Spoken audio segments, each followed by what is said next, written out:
Muy buenos días, querido telepensante. Lunes 30 de marzo y vamos a dar inicio a nuestro resumen de noticias. Ustedes ya saben, el primer resumen de noticias libertario, con una perspectiva libertaria para que ustedes comiencen la semana, en este caso, completamente informados, 7:30 de la mañana en punto, de lunes a viernes.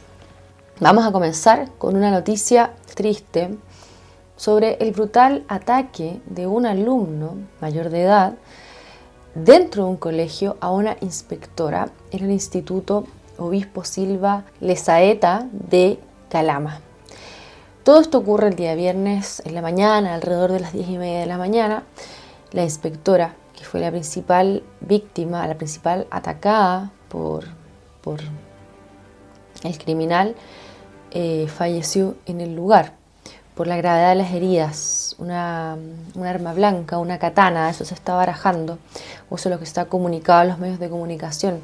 Y una auxiliar que estaba con ella está gravemente herida y está hospitalizada. Además, atacó a 3 estudiantes menores de 15 años. No, espantoso.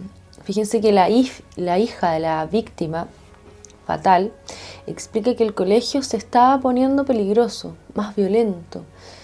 O sea, ya habían luces de que este tipo de cosas podían pasar. No es primera vez que en Chile hay un evento en contra de profesores, pero de todas maneras este caso fue brutal. Según las indagatorias, el ataque fue absolutamente planificado. Durante unos meses encontraron un cuaderno del criminal. Le robó plata a su mamá, alrededor de 500.000 pesos, para comprar la katana con la que atacó no solamente a personal del colegio, sino que también a otros estudiantes. Y también compró gas pimienta, que utilizó jeringas con cloro. Este individuo tiene antecedentes psiquiátricos, pero del tipo depresión y al parecer algunos rasgos de TEA. Nada que pueda impedir que la fiscalía esté pidiendo cadena perpetua. Ahora, como es de costumbre, la izquierda obviamente, después de esta tragedia, lo único que está intentando hacer es sacar provecho político. Por lo tanto, les quiero comentar que el Colegio de Profesores ya llamó a una manifestación nacional. Vamos primero a ver el video, señor director. Estoy acá con las dirigentes Ligia Gallego del Director Nacional, la dirigente metropolitana Rosa María Montesino y Luciana Cortés, para convocar a manifestarse mañana lunes y o el martes, porque hemos adherido como Directorio Nacional y por lo tanto convocamos a todo el país a actividades para reclamar, para levantar la voz por el terrible acontecimiento de Calama, donde una trabajadora de la educación fue asesinada en funciones en su escuela. Esto tiene que parar, esto tiene que detenerse y los profesores y profesoras, asistentes de la educación y las comunidades escolares en general, tenemos que levantar la voz. No más violencia en las escuelas, no más ataques a trabajadores de la educación. Queremos seguridad en nuestros lugares de trabajo y también seguridad para nuestros niños y niñas. ¿Se dan cuenta? Es que es increíble cómo esta gente no tiene ningún escrúpulo y hace aprovechamiento político de esta situación de esta tragedia, diría yo.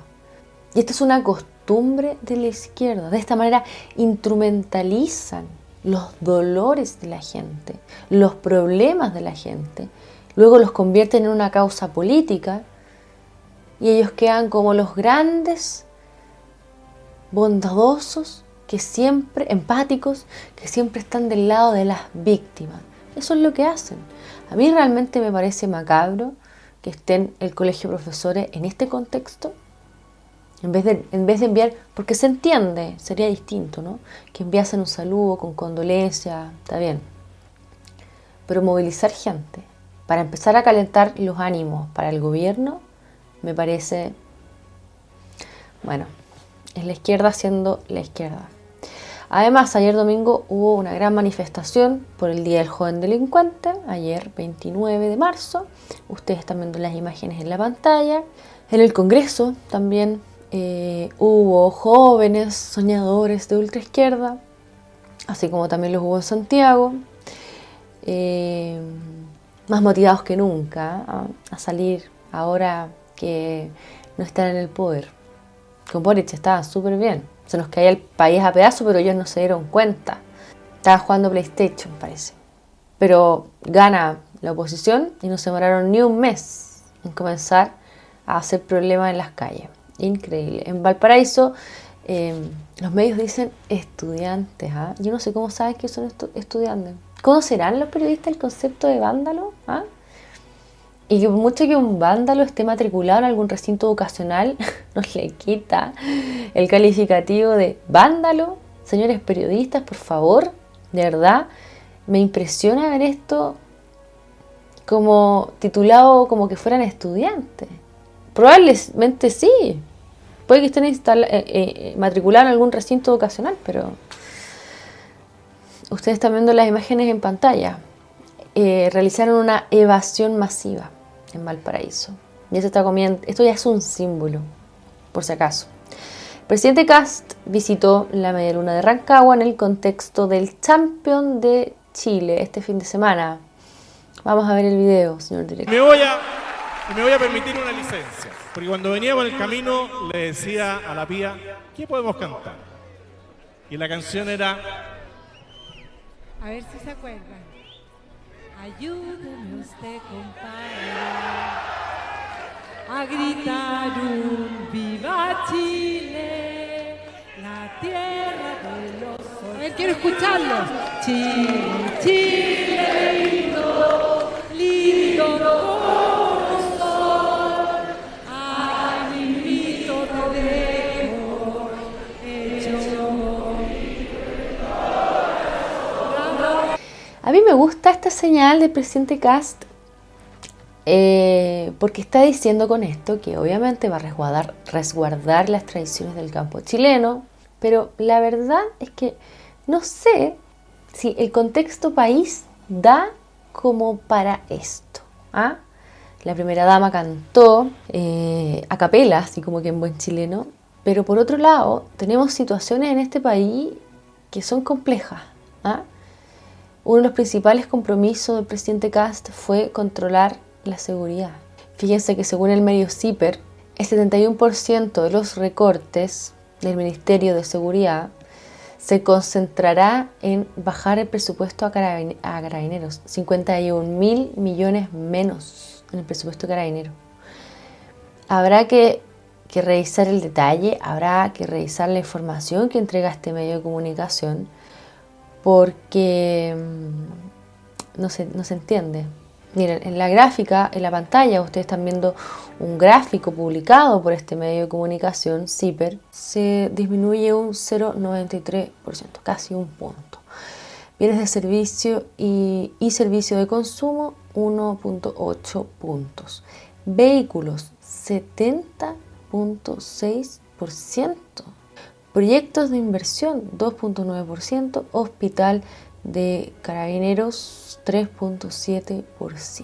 ¿Cómo será el tema de la movilización de los carabineros? Recortes a la PDI. También se anuncian recortes a la PDI. Área de reducción, gasto de personal, 2,9%. Proyectos de inversión, 17,2%, 29%. Otros recortes, bueno, ahí explica el medio CIPER, si ustedes quieren revisarlo con mayor detalle, pueden verlo, esto es de acceso, cualquiera puede ingresar, pero lo que uno realmente se pregunta es, está bien, o sea, no hay nadie, cualquier libertario diría yo, quiero decir, está de acuerdo con que hay que bajar los gastos del Estado, ¿no? Que se malgasten los recursos y todo. Pero si hay un lugar en donde debiese ocurrir todo lo contrario, es en cuanto a la seguridad, ¿no? La seguridad debiese aumentar su presupuesto, no reducir su presupuesto. Y obviamente uno esperaría, al ver, por ejemplo, cómo el ministro de las Culturas está declarando sitios de patrimonio, de la memoria histórica y todo lo demás que le encanta a la izquierda, digamos, ahí debiese estar la principal reducción de recursos, no en seguridad. Bueno, vamos a ver qué va pasando. Las cifras, evidentemente, nadie puede exigirle ahora ya al gobierno que baje las cifras en cuanto al crimen organizado, pero esto es uno de los compromisos de campaña. Y este gobierno tiene que poner mano dura ahora ya, o realmente se le va a ir de las manos. Ya la izquierda se está apoderando de la calle, entiéndase, están adquiriendo razones de sobra para sacar gente a hacerles la vida imposible. Y ahora esto sí que no lo van a poder creer, porque realmente no se entiende. Esto ocurre la semana pasada, nos enteramos que el ex ministro de Seguridad, el señor Cordero, recordemos que Cordero primero fue ministro de Justicia, luego ocupó el puesto de Manuel Monsalve, cuando nos enteramos de la acusación de abuso y violación que tuvo este individuo. Bueno, Cordero finalmente termina siendo ministro de Justicia del gobierno de Gabriel Boric. Bueno, este personaje ingresó la semana pasada a la Academia de Ciencias Policiales de Carabineros. Va a ser profesor de los carabineros. ¿Lo pueden creer? Esto es como el síndrome de Estocolmo. No se entiende. ¿Cómo es posible de que este tipo tenga un cargo ahí? Es que hay que sacarlo ahora ya. Así es como estos izquierdosos se infiltran en las instituciones para luego destruirlas.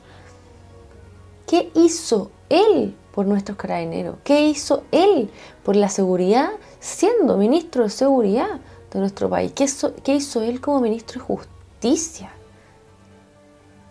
Sin embargo, ahí lo tenemos a cargo de la Cátedra de Derecho Administrativo. Increíble. Claro, algunos dirán que no puede hacer mucho daño desde ahí. Sí, sí puede. Triste noticia. Poduje, aquí nos vamos a detener. Iván Poduje nuevamente molestando, haciendo rabiar en buen chileno a la ultraizquierda. ¿Por qué? Por usar el sentido común. Fíjense ustedes que canceló la ciclovía del gobernador Orrego. Sí, el gobernador que está siendo investigado por un caso de corrupción. Vamos de inmediato a ver el video, señor director. La ciclovía del gobernador es una ciclovía que cuesta 8.000 millones, de esa la más cara de la historia, y nosotros con esos 8.000 millones, le insisto, resolvemos colectores en Maipú, resolvemos alcantarillados en Recoleta. 8.000 millones de lo que ponía vivienda.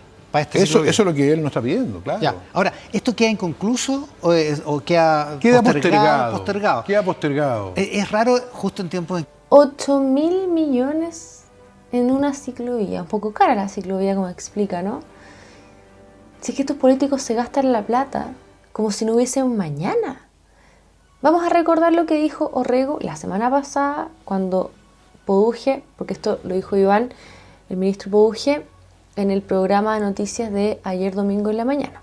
Vamos a ver lo que dijo el gobernador Orrego, que está siendo investigado por corrupción, la semana pasada cuando se entera de este anuncio que nos explica el ministro ayer, señor director. Efectivamente, aquí se firmó un convenio de programación que involucraba a los ministerios de Transporte, de Interior, de Vivienda y también de Obras Públicas y del Gobierno Regional. Todos hemos cumplido todos nuestros componentes. No puede ser que un ministerio unilateralmente suspenda una obra que está en ejecución, la deje botada y a medio terminar, menos en los tiempos que están viviendo. O sea, se nos están subiendo las bencinas y los combustibles a los vehículos. La bicicleta es un medio de transporte sustentable y también barato para estudiantes y trabajadores. Está indignado. Y si todos estos ministerios estaban comprometidos, ¿significa que todos los ministerios, yo verdad me pregunto esto, le tenían que pasar plata y solamente el Ministerio de Vivienda y Urbanismo tenía que pasarle 8.000 millones y los otros ministerios cuánta más plata le iban a pasar? Es que realmente cuando el ministro Poduje habla de que es la ciclovía más cara de la vida, parece que sí, pues. Parece que sí. ¿Cuándo vamos a tener resultados de la investigación que se le está haciendo al señor Claudio Orrego? Es más, Poduje en terreno habló sobre las prioridades de este país. Vamos a ver el video. Estamos en el condominio Cholín Schwager y bueno, este es un condominio social, los vecinos nos pidieron a verlo, acá estamos en Lota, pero mire el estado en que está el condominio, este condominio de los años 50, lo estamos viniendo a ver porque dentro de los programas que tiene el Ministerio de Vivienda están los DS27 que son para reparar condominios, ¿ya? Y acá claramente la reparación es urgente, miren, vamos a entrar por acá, se fijan, tan fisuradas las losas, están partidos los muros de allá, ¿se fijan? Todo eso que se va a ir de humedad, porque los techos están malos, de hecho hay maleza. Entonces, Arreglar estos departamentos cuesta 400 UF por unidad, más o menos. Y acá hay 200 departamentos. Entonces, cuando nosotros estamos, voy a volver al tema de la priorización de recursos. Tenemos muy pocos recursos y tenemos que priorizar donde la gente más lo necesita. Estas familias viven acá, hay adultos mayores, hay niños que tienen los departamentos llenos de hongos. Ahí tenemos que poner los recursos. ¿Se entiende, no? Hay algunas personas que no lo entienden, que uno cuando tiene pocos recursos tiene que priorizar. Tiene razón. Hay gente viviendo en estas condiciones. Anunció además el ministro Poduje que no van a expropiar Colo de la Dignidad para transformarlo en un sitio de la memoria. ¡Qué bueno! ¡Qué bueno! Y lo explicó también. No hay recurso. ¿Quieren ver lo que dijo? Vamos a ver el video.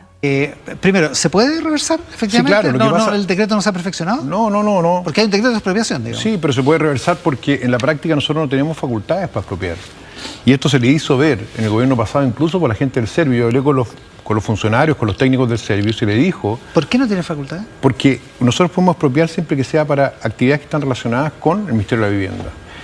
Y este caso... Y la expropiación se cursó a través del Ministerio de Vivienda. Claro, entonces, primero no tenemos facultades. Nosotros el Ministerio de Vivienda ya. Perdón, nosotros el Ministerio de Vivienda no tenemos facultades. Segundo, no tenemos la plata. Esta expropiación solamente en la parte urbana son 47.000 millones de pesos. Fíjese, nos encontramos con un proyecto, lamentablemente está ejecutado, de 14.000 millones de pesos en el Parque Metropolitano que está votado. Es una ruina, la ruina más cara de Chile, 14.000 millones de pesos. Era para expandir el zoológico. Era para expandir el zoológico. Pero esos ya 14.000 ya se gastaron. Ya se gastaron, pero hay 12.000 más para terminarlo. Así que también lo ¿Va a quedar paralizado? No, vamos a tener que adaptar lo que hay hoy día a una obra mucho más barata, que se haga por etapas y que permita que los chilenos y los santiaguinos puedan disfrutar de ese lugar, pero sin gastar esa cantidad de plata. Bueno, como ustedes pueden ver, con la dignidad tampoco va a ser expropiada para hacer un sitio de la memoria de los izquierdos. ¿Ok? ¿Por qué? Porque no hay plata. Y porque además, como ustedes pudieron ver, no están las atribuciones. Se dan cuenta cómo estos izquierdosos se estaban gastando la plata que él, al menos ellos dijeron, iba a ir destinada a construir casas, a mejorar casas de personas con escasos recursos económicos en sitios de la memoria, no sé qué.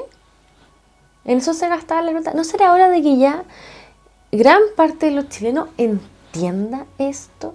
De cómo la izquierda siempre priorizó gastos en ideología por sobre lo que le prometieron a la gente, por sobre lo que realmente la gente necesita. O sea, nos cobran impuestos carísimos para financiarse sus sitios de la memoria, para hacer estos elefantes blancos del tipo una ciclovía de más de 8.000 millones, cuando tenemos personas viviendo en las condiciones que mostró el ministro Poduje, cuando tenemos personas que se quedaron sin casa por un atentado incendiario. Y bueno, y suma y sigue. Yo francamente me alegro que el ministro Poduje se ponga los pantalones y le pare, así como un buen chileno, los carros a la izquierda y ponga los recursos en donde los tiene que poner. Me alegro, y que transparente además cómo se robaba la plata. Vamos ahora a temas económicos. No sé si esto se puede considerar buena noticia, pero los medios de comunicación lo transmiten como tal. El gobierno congeló el alza de la luz que se venía ahora en abril, la suspende. La Superintendencia de Electricidad y Combustibles anunció entonces esta medida que se suspende hasta julio. Solo unos meses, la verdad, no es la gran diferencia. No hay plazo que no se cumpla ni deuda que no se pague, telepensantes. Esta es una deuda que adquirimos con Sebastián Piñera. Ahí se congelaron los precios de la electricidad para la insurrección y COVID. ¿Se acuerdan? Entonces ahora el gobierno está haciendo un manejo en realidad, luego de todo este escándalo que se ha tomado los medios de comunicación del alza del precio de las bencinas, del petróleo. Hay mucha gente que está molesta con todo esto y claro, entonces no se le ocurre nada mejor al gobierno que suspender por algunos meses el alza del costo de la cuenta de la luz. Pero esta deuda hay que pagarla también. Y hablando de deudas, el ministro Rubinot, ministro de la SECPRES, explica públicamente, con pera y manzana, por fin, que hay que cobrar el CAE. ¿ya? Este crédito que se le da a los universitarios para que puedan financiar sus carreras. Vamos a ver el video, señor director. El CAE siempre se pensó que se autofinanciaba. Es decir, las primeras generaciones que partieron con CAE debían pagar el crédito y eso iba a permitir que las generaciones más nuevas pudieran también financiar sus estudios superiores. Eso no se ha cumplido, y no se ha cumplido fundamentalmente porque durante muchos años se llamaba no pagar el CAE. Se llamaba a que el CAE fuera condonado. Se le dijo a los jóvenes y a sus familias que se iba a condonar el CAE. Finalmente, el gobierno pasado, el gobierno del presidente Boric, tuvo que asumir de que no era posible condonar el CAE y que por lo tanto había que mantenerlo para que las nuevas generaciones pudieran financiar sus estudios. Entonces, cuando dicen, ustedes ahora van a cobrar el CAE siempre debió haberse cobrado. Y naturalmente es probable que haya gente que nunca va a poder pagar el CAE, pero tiene que ser la excepción, tiene que ser la excepción, no la generalidad. Entonces, yo creo que ahí tenemos un desafío grande, pero se trata de recuperar la plata del CAE, no se trata de salir a crearle problemas a la familia, no se trata de crearle problemas a quienes han egresado y han estudiado con el CAE.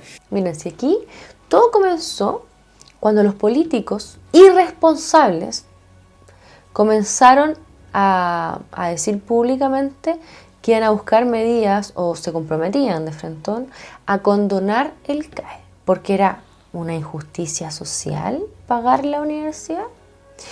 Y ahora, claro, este tipo de cosas son las que van agravando la situación fiscal.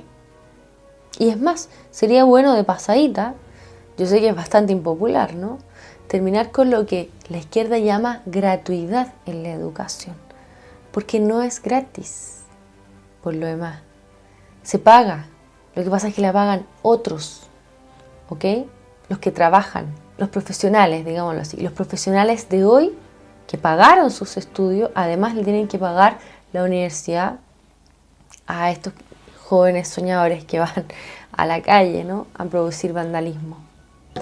Yo creo que a cualquiera que se ha sorprendido en este tipo de actos vandálicos, tirándole piedra a carabineros, rompiendo un semáforo, debe cancelarse la gratuidad, pero absolutamente. O sea, partamos por ahí. Si reprueban ramos, también se le cancela el financiamiento de su carrera. Si son extranjeros, también, porque hay que pagarles la carrera a los extranjeros. Digamos, no se entiende. Si esto se financia con los impuestos de todo el resto de los chilenos, no corresponde. Vicepresidente del Consejo Fiscal Autónomo, estamos hablando del señor Sebastián Izquierdo, explica sobre la mala situación financiera del Estado. Lo llamó estrés fiscal. Igual yo creo que le bajó un perfil a la mala situación que tienen nuestras arcas fiscales. Pero él mismo explica, ya les pongo el video, que esto del estrés fiscal lleva ya varios años. Miren, vamos a ver el video, señor director. La situación fiscal de Chile está muy lejos de estar quebrada. Yo no comparto esas declaraciones ni en forma ni en fondo. Nosotros como Consejo Fiscal Autónomo hemos hablado de que estamos frente a una situación de estrés fiscal prolongado. Invito a poder analizarlo esto desde el año 2008.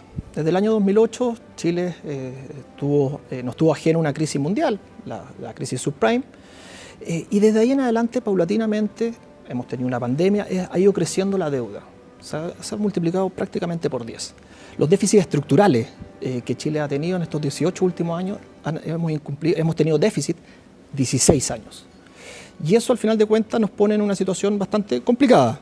Entonces cuando uno revisa estos últimos años, estos 4 últimos años, uno debe comprender que en el año 2022 hubo un retiro importante del gasto público, disminuyó de forma importante, porque había que recordar que teníamos las pandemias, todos los subsidios, y llegamos a tener un 32% del PIB en gasto, y eso se redujo Y eso permitió, se redujo en torno a un 11, un 10%, y eso permitió justamente tener un superávit. Un superávit de 0,5, nosotros como consejo en su momento lo valoramos. Exactamente, recuerdo que ustedes valoraron, fue el primer año del gobierno del presidente Boric, ¿no? Ustedes valoraron ese recorte que tenía proporciones bastante históricas respecto de donde veníamos, ¿no? Llegábamos a ese superávit, que justamente en la historia uno veía bastante déficit. Eso sí, igual teníamos ciertas aprensiones con respecto a un fenómeno del litio en ese momento, que creíamos que debía tomarse de manera más transitoria, pero más allá de eso hubo una valoración porque hubo un retiro. Pero ¿qué es lo que observamos el segundo, el tercer y último año? Uno empezó a ver un déficit estructural, un incumplimiento de las propias metas que se habían autoimpuesto el gobierno, que fueron increciendo, o sea, de 2,7, 3,3 y terminamos el año pasado, el 2025, con un déficit estructural del 3,6%. Y el último informe que acaban de sacar el Consejo Fiscal Autónomo, de hecho Sebastián dice que es muy probable que de nuevo se incumpla, ¿no? O sea, tanto así que las propias cifras que entrega la Dirección de Presupuesto en el último informe de Finanzas Públicas del año 2025, dice que va a haber un incumplimiento. La meta es en torno a menos 1,1% del PIB y lo que dicen esas cifras son de 2,7%. Por lo tanto, tendríamos un déficit estructural bastante elevado. Y justamente por eso esta situación de estrés fiscal prolongado hemos visto que se estaría profundizando justamente porque tenemos ciertas advertencias, identificamos ciertos riesgos. El primero es que ojalá que no se repita justamente la sobreestimación que tuvimos de ingresos. Esa fue la principal. Bueno, él inicialmente comienza, en el fondo, desmarcándose de las declaraciones del gobierno, esto de que el Estado está en quiebra, y está bien, con justa razón. Cualquier persona seria no se presta para eso, aunque el presidente Kast le haya bajado el perfil. Digamos que no fue una frase desafortunada, sino más bien yo diría una frase bastante irresponsable, y hay que ser objetivo. Irresponsabilidad del equipo de comunicaciones que expone también al presidente Kast a tener que dar este tipo de explicaciones. Bueno, y este señor,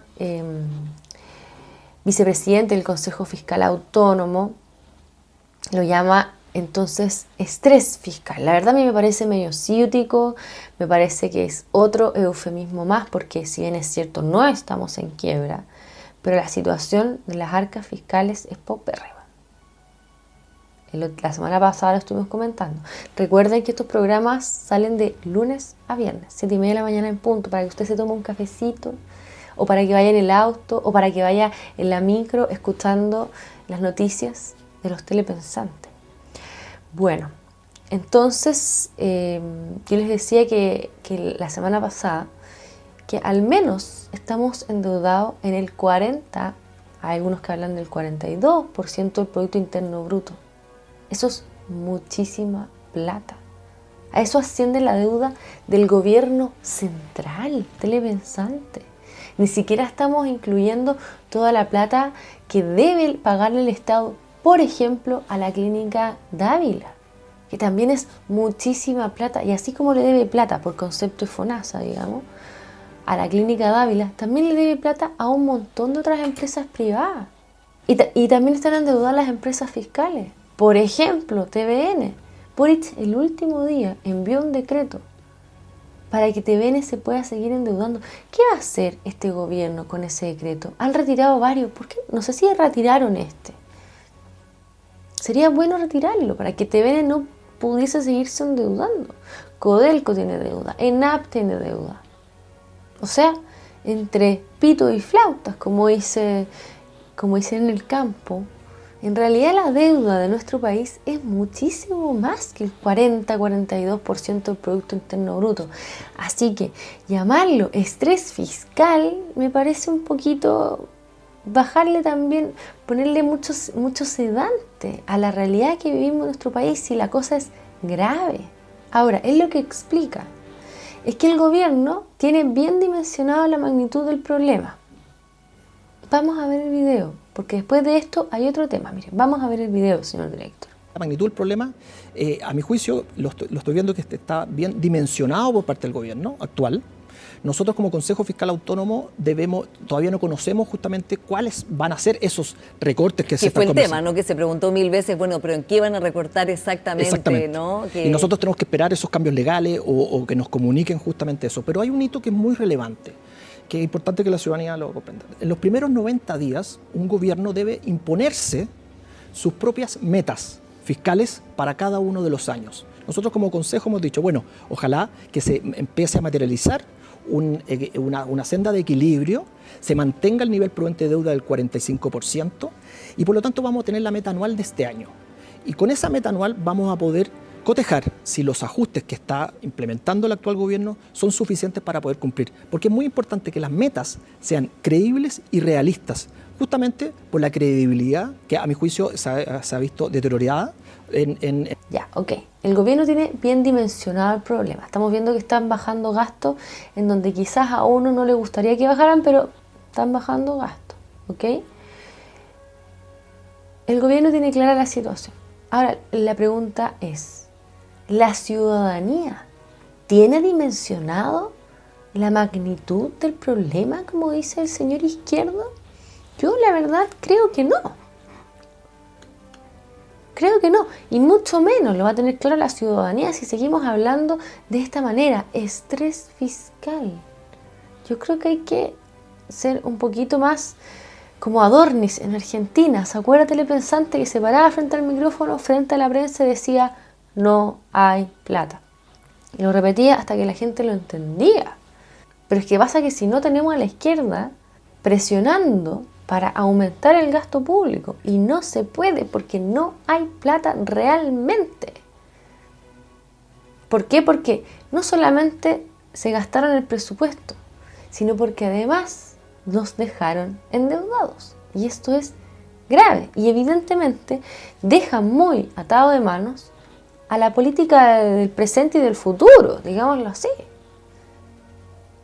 Así que, bueno, querido telepensante, esto es muy importante para la batalla cultural. La izquierda le va a hacer la vida a tiritas a este gobierno. Este gobierno se ha demorado, no sé qué les pasa, pero se han demorado en entrar en razón, en ponerse firme, porque la izquierda los está probando. Así lo hicieron con la Revolución Pingüina. Y luego tuvimos a Gabriel Boric de presidente. Todos los dirigentes de la Revolución Pingüina terminaron siendo gobierno. Ya, ok, porque la izquierda primero va probando. Y eso es lo que está haciendo ahora. Entonces, o se pone firme o no sabemos en qué va a terminar esto. Bueno, con esto me despido, querido telepensante. Nos vemos mañana, 7:30 de la mañana en punto. Soy la Claudia Ormeño para Esfera Pública. Chao, chao. Artistas o algunos artistas. Mira, yo ex ante no tengo nada contra los artistas.